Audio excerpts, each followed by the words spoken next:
우리가 신앙생활을 잘하면 삶도 풍요롭고 행복을 누리게 되어 있는 것입니다. 그걸 우리가 지난주에 살펴봤죠. 그래서 영혼이 잘된 같이 범사가 잘되고 강건해지는 것이다. 여러분 이 사실을 믿으시기를 바랍니다. 그래서 우리가 우리의 에너지를 어디에다가 쏟아야 되느냐? 우리는 먼저 우리의 영혼에 우리 에너지를 더 쏟아야 되는 거예요. 자, 그런데 하나님께서 이제 강론으로 들어가는 거죠. 강론. 자, 그 다음에 하나님이 주시는 것이 뭐냐? 건강을 주기를 원하신다는 거예요. 오늘 말씀에 보게 되면 나 여호와는 치료하는 여호와라 이렇게 말씀을 해주고 있어요. 26절입니다.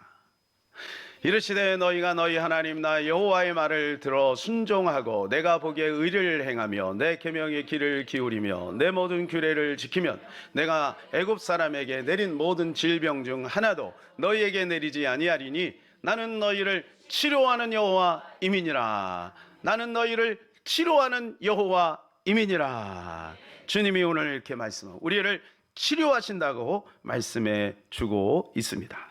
자, 이 말씀을 통해서 하나님은 우리 인생들이, 하나님의 백성들이 질병으로 인해서 고통당하는 것을 원치 않으신다. 그런데 오늘 본문을 우리가 가만히 문맥을 보게 되면 하나님 우리를 치료하시는데 우리의 생각, 우리의 방법하고 좀 달라요.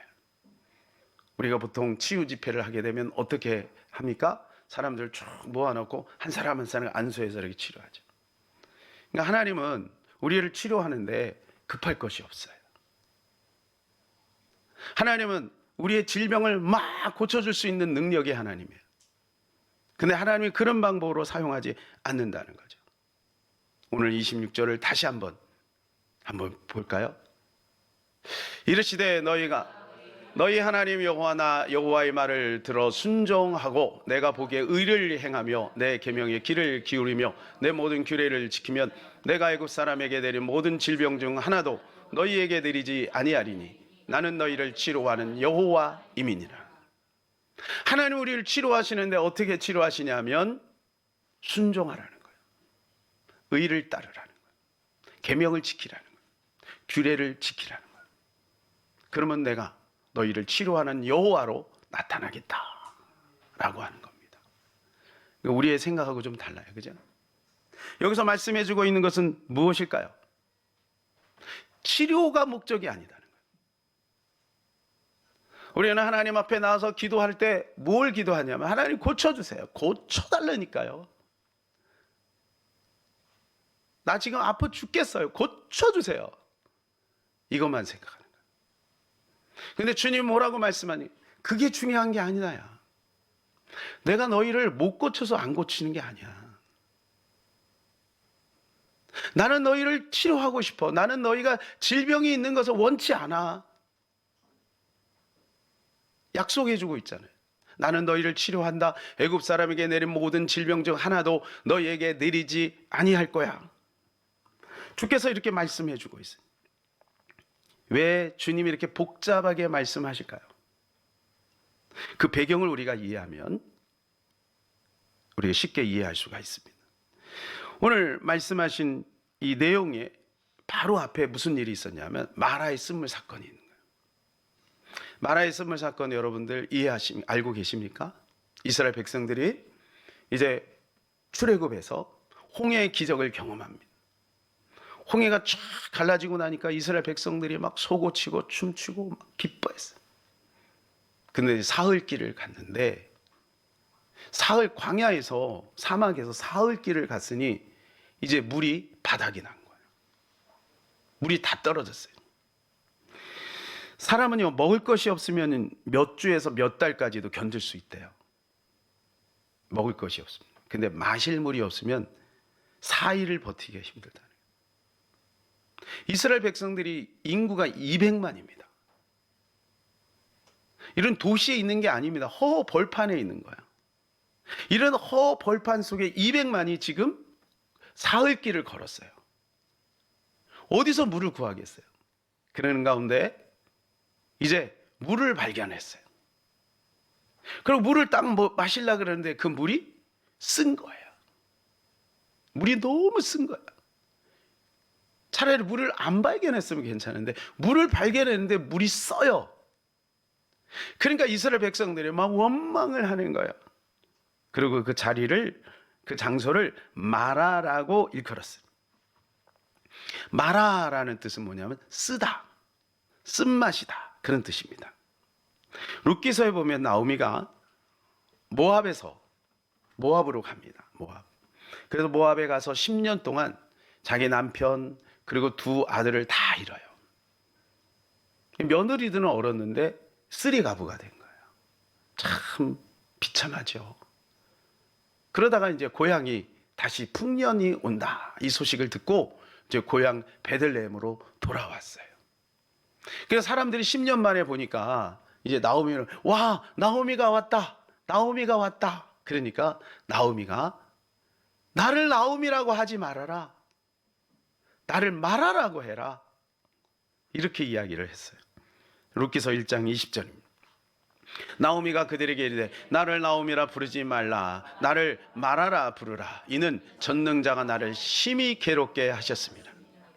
하나님이 괴롭게 했나요?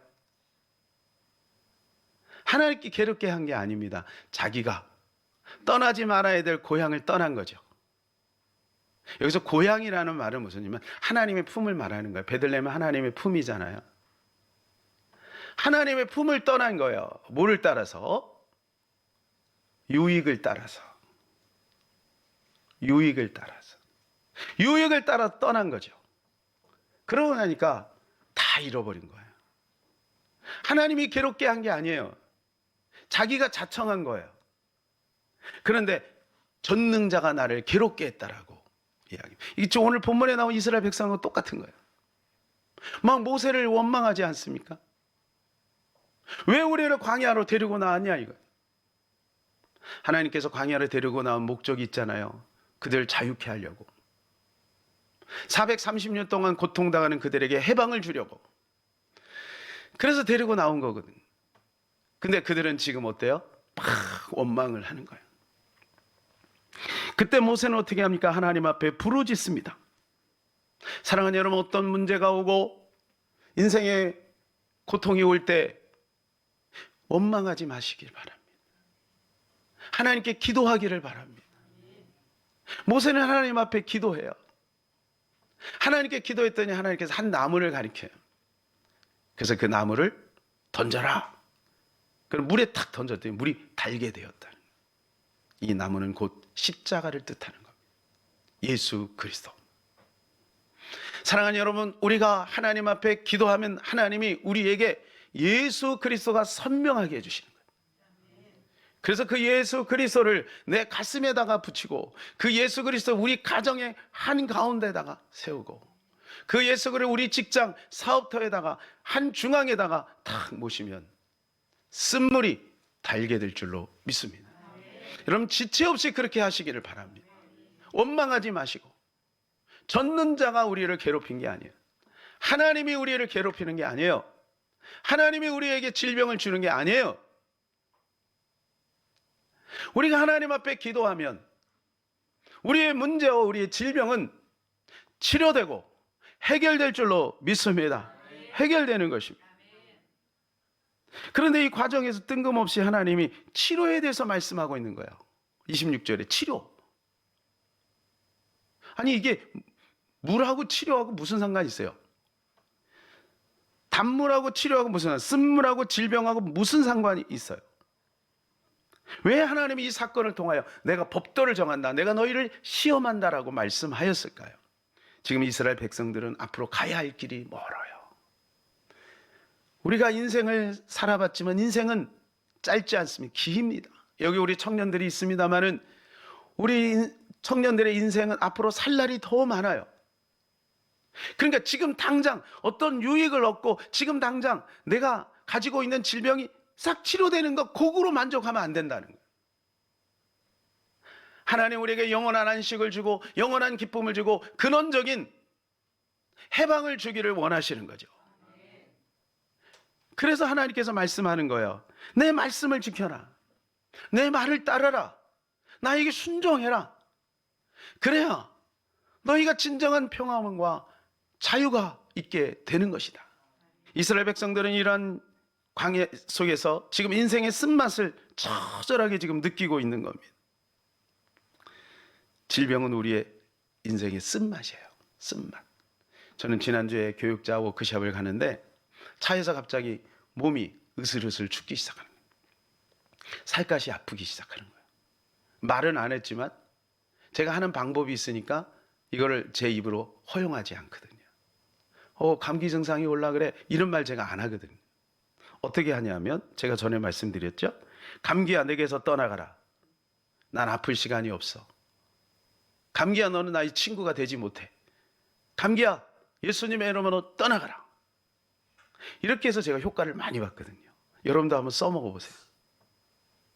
제가 그날도 이거를 소리 내서 해야 되는데 차 안에서 소리 내기가 좀 거시기하고 속으로 했거든요. 근데 숙소에 딱 도착을 했는데 여전히 몸이 아픈 거예요. 이게 안 먹히네. 이게 안 먹히니까 더 두려운 거예요. 이 감기 공격적으로 몸을 막 공격하더라고요. 이 숙소에서 나와서 약국을 가야 되는가? 이 워크숍을 내가 망쳤다. 나 이거 어떻게 지내지? 이런 두려움이 막 오기 시작하는 거예요. 그때가 제가 사용하는 두 번째 방법이 있거든요.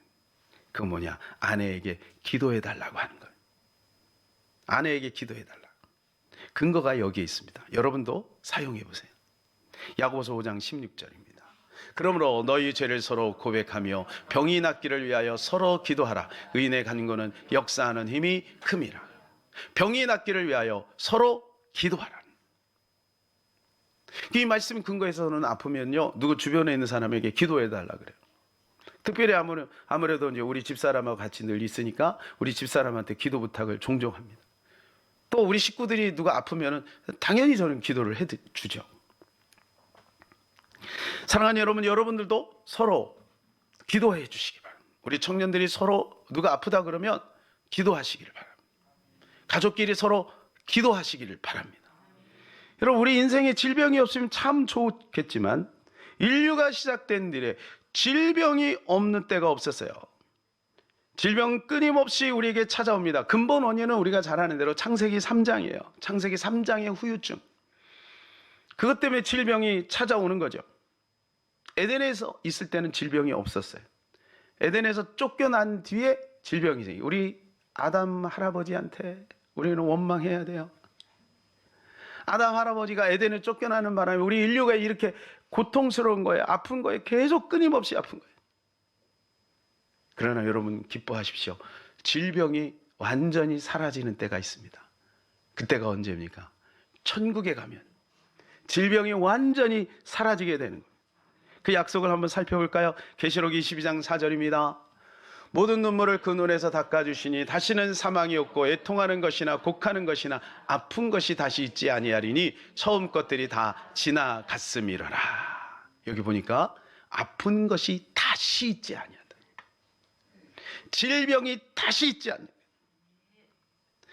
사랑하는 여러분, 천국에 가면은요 영원히 아프지 않습니다.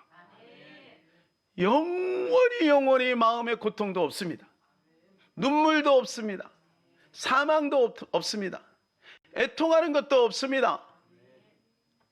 빨리 천국 가고 싶으십니까? 그것은 조금 더 있어야 돼요.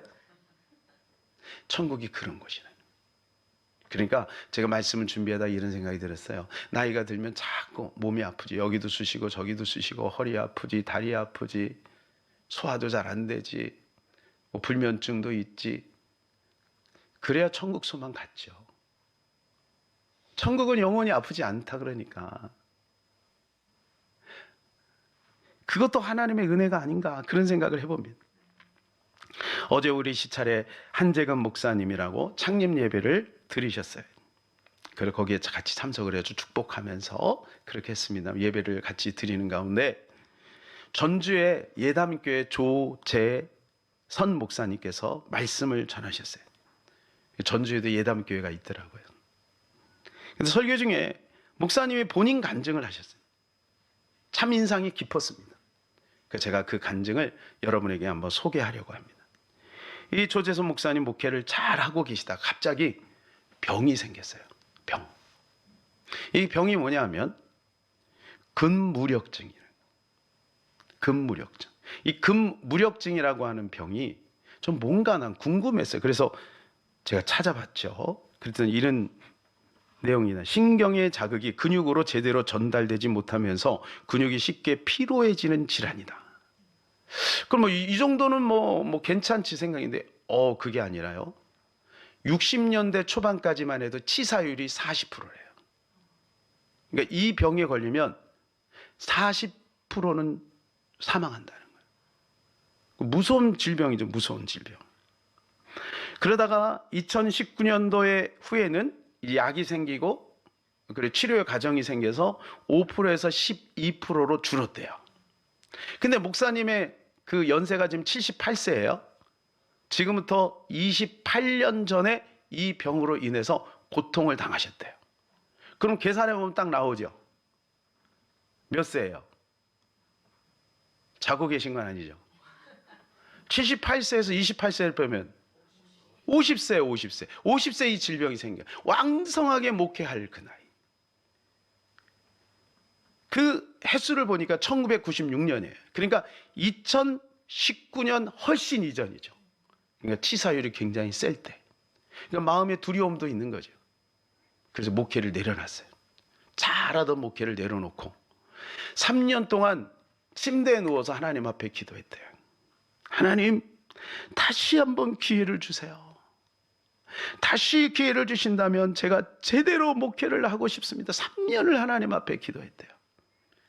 3년이 딱 지나고 53세가 되었을 때 30분 정도는 서 있을 수 있는 힘이 생겼대요. 그 전에는 30분도 서 있을 수 있는 힘이 없었대요. 들어 누워서 그냥 생활을 하셨다. 그래서 53세에 개척을 하신 거예요. 근데 여러분, 놀라운 일은 불과 10년 만에 교회를 건축하고 교회가 부흥이 된 거예요. 저는 돌아오면서 내내 제 마음에 큰 감동이 있었습니다. 그것은 뭐냐? 하나님은 정말 위대하시다. 하나님이 하시면 되는구나. 우리의 조건과 우리의 어떤 상황과 상관없이 하나님이 하시면 되는구나. 사랑하는 여러분, 몸이 아프다고 너무 절망하지 마시기를 바랍니다. 포기하지 마시기를 바랍니다. 우리가 비록 몸이 안 좋은 상태에 있을지라도 하나님 안에서는 하나님이 하시면 하나님의 일은 되어질 줄로 믿습니다. 사도 바울을 보세요. 그가 얼마나 고통스러웠으면 3번이나 하나님 앞에 기도했겠어요. 3번 하나님 앞에 기도했다는 것은 병이 심각하다는 겁니다. 그리고 사력을 다해서 기도했다는 뜻이에요. 그런데 하나님의 응답은 뭐예요? 내 은혜가 내게 족하도다. 약할 때 곧 강함이 되는 것이다. 여러분, 하나님이 너무 하시는 거 아니에요? 하나님이 좀 사도 바울의 병을 깔끔하게 고쳐주시면 사도 바울이 더 왕성하게 목회를 하고 사역을 할 텐데, 세계 선교를 할 텐데, 하나님 왜 사도 바울의 질병은 그냥 두고 내 은혜가 내게 족하도다 그렇게 말씀하셨을까요? 왜 하나님은 조세선 목사님에게 병을 허용하셨고 죽지 않을 만큼만 고쳐주시고 그리고 그 상태에서 목회를 하게 하시고 또 목회에 성공을 주셨을까? 여기에서 하나님이 우리에게 주시는 메시지는 무엇일까요? 다시 본문으로 돌아가 봅시다. 왜 하나님은 마라의 쓴물 사건 이후에 질병에 대한 치료를 말씀하셨을까요? 치유 집회에서처럼 한 사람씩 나오세요. 예수의 이름으로, 예수의 이름으로, 예수의 이름으로. 하나님이 그렇게 할 수 있대요. 자, 순번정에서 쭉 나와라. 내가 빛을 쏠 테니까 너희는 다 치료될 거야. 슝슝슝슝슝슝. 뭐 그럴 필요도 없어요. 내가 한꺼번에 고쳐줄게. 너희 천막에 다 들어가 있어. 싹 치료할 수도 있죠. 근데 하나님 말씀하시는 거예요. 순종해라. 말씀을 따라라. 계명을 지켜라. 왜요? 치료가 목적이 아니라는 거예요. 나만 장군이 치료됐습니다. 여러분, 이 치료가 된 게 문둥병인데 치료가 됐잖아요. 문둥병은 뼈가, 이 몸이 살이 다 썩어 들어가는 거예요. 귀가 떨어지고 코가 떨어지고 막 썩어 들어가는 거잖아요. 근데 이게 어떻게 치료가 됐냐면 어린아이처럼 어린아이 살갗이 됐대요. 예수님은 온갖 질병을 다 고치셨습니다. 중풍병, 귀머거리, 소경, 나병, 이루 헤아릴 수 없는 수많은 사람들의 질병을 다 고치셨어요. 그런데 여러분, 그들도 다 죽었습니다. 다 죽었어요. 누가복음 17장에 보면 무능병 10명이 있습니다. 이 10명이 다 고침을 받았습니다. 그렇죠? 그런데 영혼의 구원을 받은 사람은 한 사람밖에 없어요. 질병은 다 고침을 받았지만 영혼의 구원을 받은 사람은 한 사람밖에 없어요. 예수님이 돌아온 한 명을 보고 이렇게 탄식을 하십니다. 17절에 19절입니다. 예수께서 대답하여 이르시되 10사람의 다 깨끗함을 받지 아니하였느냐? 그 9은 어디 있느냐? 이 이방인 외에는 하나님께 영광을 돌리러 돌아온 자가 없느냐 하시고 그에게 이르시되 일어나 가라. 내 믿음이 너를 구원하였느니라 하시더라. 내 믿음이 너를 구원하였느니라. 질병이 치료받았다고 좋아가지고 다시 산으로 들로 애인 만나러 가고 가족 만나러 가고 그들은 그렇게 했어요. 그러나 이 한 명은 진정한 깨달음이 있는 거예요. 내 질병이 치료받는 것보다 더 중요한 것은 영원히 치료받는 것이다. 영원히 구원받는 것이다. 그래서 예수님께로 돌아왔더니 주께서 이런 축복을 주신 거예요. 내 영원히 구원을 받았다. 사랑하는 여러분, 질병의 문제를 놓고 우리는 고민이 많습니다. 그 질병이 나에게 유익이 될지 아닐지는 속단하기 쉽지 않습니다. 왜냐하면 어떤 사람은 그 질병 때문에 하나님께 더 가까이 나가는 사람이 있고, 어떤 사람은 몸이 너무 건강해서 세상에 나와서 그냥 죄만 짓고 살아가는 사람이 있어요. 어떤 것이 유익할까요? 물론 베스트는 몸도 아프지 않고 하나님의 은혜 가운데 살다가 천국 가는 거죠. 저는 여러분들이 다 그렇게 되기를 바라요. 그런데 그게 사람마다 다 달라요. 그건 본인이 알죠. 본인이 알죠. 그러니까 질병은 무조건 나쁜 것이라고 할 것은 아니라는 거예요. 가끔가다 우리가 몸이 아플 때 몸이 안 아프면 너무 좋겠는데 그런 생각이 들지만 때로는 그것이 우리를 어떻게 해요? 겸손하게 만들고 하나님을 더 의지하게 만들고 인간의 한계를 깨닫게 하는 거예요. 주님 오늘 우리에게 이렇게 분명하게 말씀하고 있습니다. 내가 너희의 질병을 이미 고쳤다라고 말씀해 주고 있습니다. 이사야서 53장 5절입니다. 그가 찔림은 우리의 허물 때문이요 그가 상함은 우리의 죄악 때문이라. 그가 징계를 받음으로 우리는 평화를 누리고 그가 채찍에 맞음으로 우리는 나음을 받았도다. 할렐루야. 그가 채찍에 맞음으로 이미 우리는 나음을 받았다. 과거형으로 돼 있어요. 그 말은 무슨 말이냐면 예수 그리스도의 십자가 안에 있는 사람은 그 어떤 질병이라도 고침을 받을 수 있다. 치료를 받을 수 있다. 이미 하나님 우리를 고쳐주셨다. 이 십자가에 죽으신 예수 그리스도는 우리의 모든 질병은 이미 고치신 것이라고 말씀해 주고 있습니다. 저는 이 사실을 조금도 의심하지 않습니다.